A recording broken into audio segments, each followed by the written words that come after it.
దేశంలోనే ఎక్కడా లేని విధంగా బీఆర్ఎస్ హయాంలో రైతాంగానికి పెద్దపీట వేశామని, రైతు సంక్షేమమే ధ్యేయంగా తమ ప్రభుత్వం పనిచేస్తుందన్నారు మాజీ మంత్రి లక్ష్మారెడ్డి.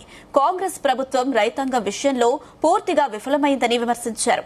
రైతులు పండించిన ధాన్యానికి కొర్రీలు పెడుతూ కొనుగోలు విషయంలో అనేక ఇబ్బందులు గురిచేస్తున్నారని మండిపడ్డారు.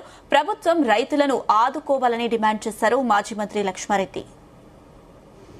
24 గంటల కరెంట్ అందించి రైతులకు అండగా ఇవ్వడం జరిగింది. దేశంలోని ఏ రాష్ట్రంలో కూడా రైతులకు 24 గంటల ఉచిత కరెంట్ ఎవరు ఇవ్వలేదు. గతంలో మన రాష్ట్రం లేదు, దేశంలో కూడా ఎక్కడ లేదు. రైతులకు పెట్టుబడికి ఇబ్బంది పడుతున్నారు. సమయానికి పెట్టుబడి లేక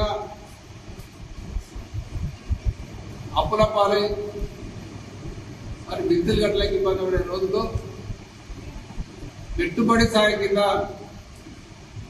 రైతు బంధు అనే కార్యక్రమాన్ని కూడా ఇక్కడ దేశంలో కానీ ప్రపంచంలో ఎక్కడ రైతుకు డైరెక్ట్ గా డబ్బు రూపంగా ఇవ్వడం లేదు. ఫస్ట్ టైం మన తెలంగాణ రాష్ట్రంలో రైతులకు ఇవ్వాలి.